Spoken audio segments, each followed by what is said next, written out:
Found it, Bill said after they had pushed the rock lizard to its side and got a clear view of its underbelly. Making her way to the monster, Claire understood why they hadn't noticed a mouth when first seeing it. "It's on the bottom," she muttered. "It makes sense." Hannah stared at the monster's mouth. "It's like a stingray," Bill commented when the two girls were standing next to him near the creature.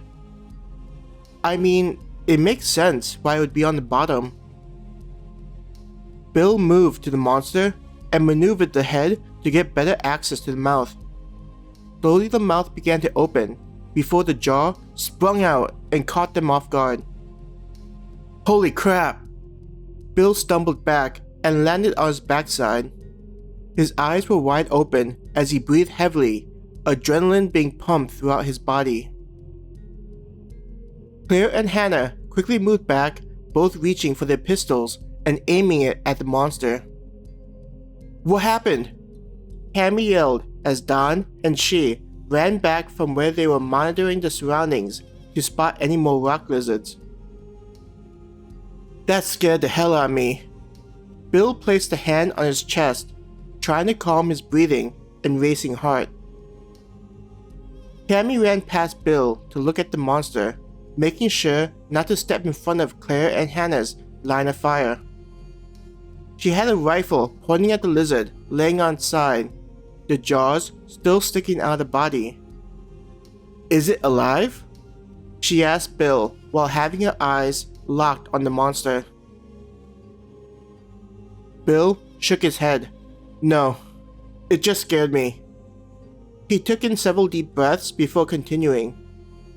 "I think it's meant to do that if the mouth opens up. Though, I compared it to a stingray. But notice how the mouth is angled forward. I'm not a vet, but I think this animal does a great job snatching its prey."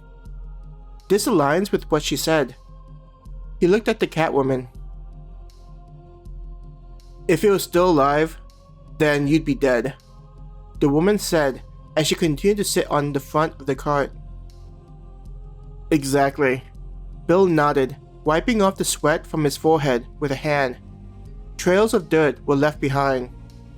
He brushed them off, not seeming to notice as his attention was focused on the monster. "That's one scary monster. I wouldn't want to meet it in a dark alley." Don shook his head before returning to securing the area. Grimly chuckling, "Me neither," Bill agreed. Putting away her weapon, Claire stared at the monster, trying to get a better understanding of how the thing hunted. "This is completely different from anything I've ever seen in a textbook. I can only imagine what would happen if something like this attacked us outside the city." Her body still felt charged from the surprise. "It feels weird having the jaw just sticking out like that," Bill muttered as he looked at the monster's mouth. After thinking for a time, he sighed. "I guess there's only one thing we can do." Claire tilted her head in confusion, not knowing what Bill was thinking about. Waving a hand, Bill said to Claire and Hannah, "Come over here," pointing at the tip of the monster.